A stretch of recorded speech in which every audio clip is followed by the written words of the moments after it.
It's all systems go on the workshop cleanup. This is part 3. We're just heading out there now and we've got the go ahead. Hey guys, Chris the Ultimate Recycler. I'm pretty excited this morning. I've been looking forward to this shed, and if you've seen the last 2 episodes, particularly the last one, you know there's been a few hiccups. Well, it's all smoothed out. We've got the go ahead, not only the main workshop but also the garage where the ride-on mower is. I've been dealing with the nephew. I know a lot of you warned that once other family get involved there's problems. Well, in this case it was the best thing, and even the old guy says, I'm glad I've got my nephew to help me through this, because he knows he's getting very forgetful. So I've talked to the nephew, we're all good to go. I'm going to take you guys out there and we're going to have a bit of a rummage and try and pick out some of the better stuff and really just start the big cleanup. So come with me, let's see what we can find. Okay, the cleanup has begun. I'm just starting in one corner. I'm usually very methodical when I do cleanups, so I'm putting a pile of rubbish there that has to go to the tip. But I'm dragging out all stuff under the bench, including firewood for my fire. There's some steel posts and good lengths of steel that are too good to scrap. There's some light stuff that I will just take to the transfer station for recycling. Some better timber that I can either reuse at home or firewood, and some just messy stuff that's probably only a bonfire here. There's some long lengths of electrical conduit tubing. I might try and give that away. So I'm just going to work through along this bench. You can see I've just been methodically sorting along this bench, putting anything remotely of interest into tubs. So they're going to be fairly random tubs for unpacking. Some of it may still be rubbish, but at least it gives me the option. And I'll bag up this obvious rubbish. I'm keeping aside anything that can be recycled. Paper, tin cans, empty jars, cardboard. We'll keep as much as we can out of the tip. A nice big solid steel bench here, which we'll probably sell at the end. There's some more lengths of timber and pipe underneath. I've had a good walk around. It doesn't appear like anything's been, or anything major's gone. I think some boxes have been opened. There may be the odd little thing disappear, but I'm not panicking about that, because if I didn't see it in the first place, it kind of doesn't count, does it?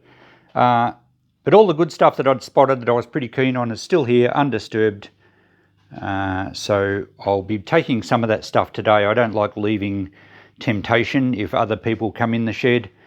I don't know that I can actually lock it. I think the old guy still wants access in case he needs a screwdriver or something, and I'm not going to cause any grief over something minor like that. So there's a lot of stuff to clean up, a lot of rubbish to process. There'll be a bit of scrap metal, but it's really just such a mixture. There's no rhyme or reason to it. So that makes it a little difficult to sort. Basically, I'm just screening out scrap metal, firewood, and taking home anything else that needs further investigation. And there will be some good bits amongst it. So yeah, I better keep going. I'll give you an update. We might open a few boxes before we finish this video. Okay, I've been at it for about an hour. The owner's out mowing with the ride-on mower that I think I own. That's the pile of rubbish. And I'm making pretty good progress down this bench. You can see it's a really nice steel bench, plywood top. I thought I'd share a couple of discoveries with you. Well, I haven't made them yet. We'd make them together. I've been packing up some boxes of stuff here, more firewood, and that Esso oil can is actually in litres, so it's not quite as good as I first thought, but it's still probably a $20 tin. The Poulan electric chainsaw, I didn't see much value in anyway. And if we look at the bracket there, something catastrophic has happened and the housing's broken. So that's only going to be scrap. We'll probably rip the electric motor out of that. The chain and bar might be okay.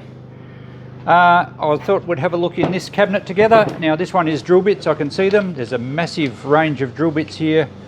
I don't know what brand they are. Hopefully they're a good brand. I don't think you'd buy cheapies in a steel box like this. So that's pretty good.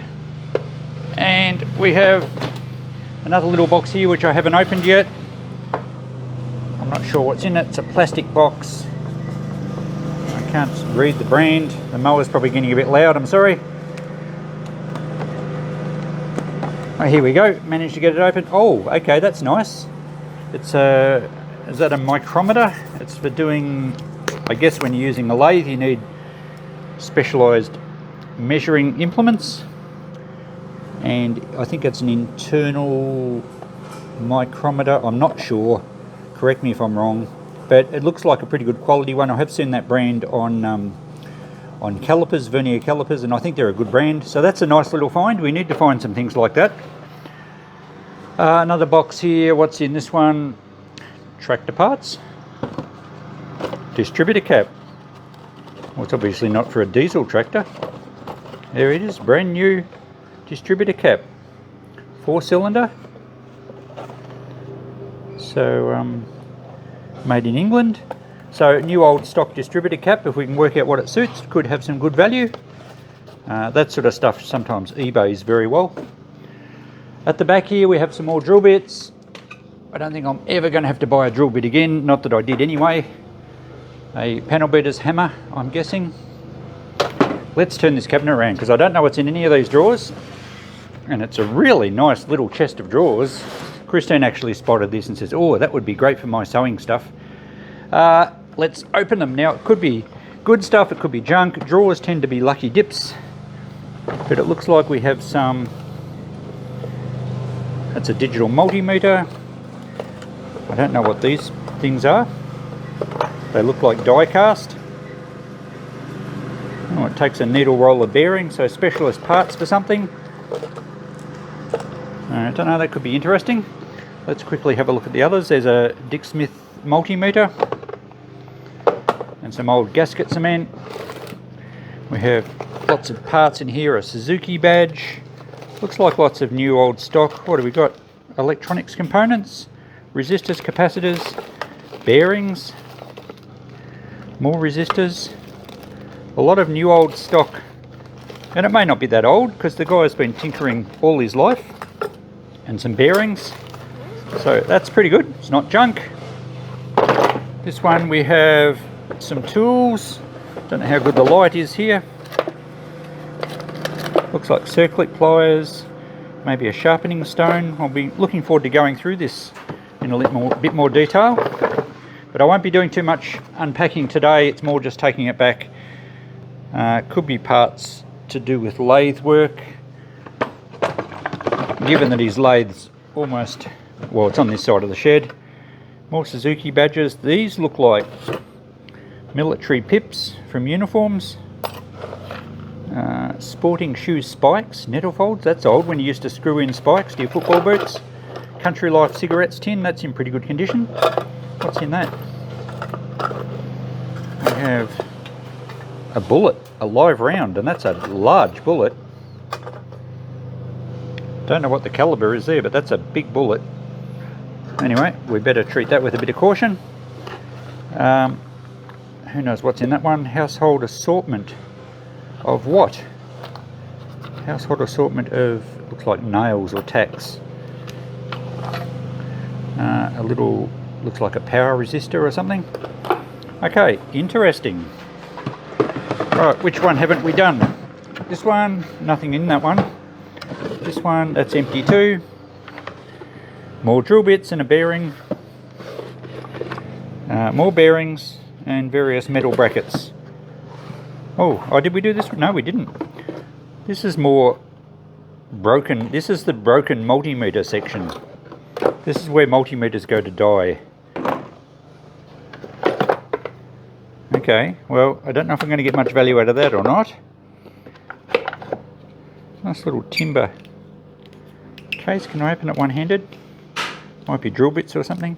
Probably more drill bits. There we go. I needed two hands. No, I think it's just needles for sewing up things. Alright, let's put those multimeters back in there. If we can get it in. Maybe that way. No. Let's put it in the empty... Oh, the empty drawers don't have knobs. How did I get them open before? Let's put it in that one. Okay, so rest in peace, guys. Alright, I'm going to load that one up. I hope... Oh, there's one drawer here. We've got one drawer missing. I hope it's around. And I've cleaned off most of the rest of this bench. There's a large hole saw set here that I think only one's been used. I don't know if it's a good quality one. I'm kind of hoping it is. We get a lot of shed clean outs where we just get really cheap LD tools, but this guy I think was buying better quality stuff. There's a little wooden box here that's cute. What's in this one? Packets of things. Not sure. Little spaces or something. Don't know, not very exciting. Oh, an old cotton reel that had a bit of copper wire around it. We have some tin snaps, we have various bits of metal, I guess to do with the lathe work, a carpenter's hammer, and underneath we've pretty much cleaned out this bench completely. So this was always the rubbishy corner of the shed, and there has been a few little treasures, so that's all right. I'm going to continue cleaning down this side, but before I go I will be grabbing a few of the better things. Let's just take you around here quickly, because I know you've tuned in to see the good treasures and not the junk. So these planes are still down the bottom. Let's have a look at them. I haven't pulled them out, and that's a massively long Bailey number 7. Huge big woodworking plane, a little bit surface rusty, but I think it's in pretty good condition. What else? This one looks interesting. Oh, look at that. Isn't that a beautiful plane? Nice timber work, big brass, I think they call it the frog at the front. It's a solid piece. That's a really nice plane. I don't know what that's worth. I would say at least 100, could be 200, don't know. Really nice plane. This one's an interesting looking one. It's got a sort of an extended bed. The blade angle's on a much lower angle than normal. It's, what brand is that one? I can't make that out. Sargent, maybe. So that's a nice looking plane. It's not a common one that I see all the time. There's no blade in it. We have a little, I've seen these little ones before, and they're quite nice. That will sell well. So we've got many hundreds of dollars worth of woodwork planes here. That's a nice little one too, different shape than normal. Okay, well, what brand is that one? It's quite an old one. It's got a brass front section on it too. Spears, maybe? A bit hard to make out in this light. You can probably see it better through the camera. What's down in this box? Looks like the sort of box you would have a vernier calipers in, or some sort of measuring tool. Come on, open. And oh, it's a little tapping set. Be quite a nice one. Very good quality by the looks of it. You don't get them in timber boxes like that anymore. So that's nice. So there's some great stuff in this box. I will be taking those things with me today. These are the sort of things that tempt people if someone comes in the shed when they shouldn't. We might look in some more boxes maybe in the next part. I think I'll finish up this part now. We can't give you too much treasure hunting in one go. So I'll continue on the rubbishy side. I'll load up some better stuff. Just quickly before we go, this tool chest was pretty good value. I haven't been through it, but it's a good metal tool chest, and I'm not even sure what's in these drawers. I know there's some spanners in the bottom drawer, some big spanners and sockets. So we'll get some pretty good value out of this one. They look like they're Sidchrome, Australian made, really good quality spanners. So there's many hundreds of dollars worth just in this as well. So this is my bread and butter. This is the gems that I need to find to make my business viable, and we couple that with all the work I have to do with low value stuff. But I think we'll do quite well out of this shed. I better start packing up. So I'll finish up this episode now. It gives you a good sense of what I've got to go through here. I'll be trying to video when I can. I don't want to do it when the old guy's around, and it's a little difficult packing up when he's here too. Even though the deal's been done, they get a little bit, it gets a little awkward when you start packing up their tools, and he'll say, oh, I might need to keep that, and I might need... Anyway, it's all good. We'll sort it out. I've got to keep him on side. He's busy mowing on my lawnmower now, and he seems to be enjoying himself. So we'll sign off here. We'll be back here as soon as possible for another episode. Thanks for watching. Bye for now.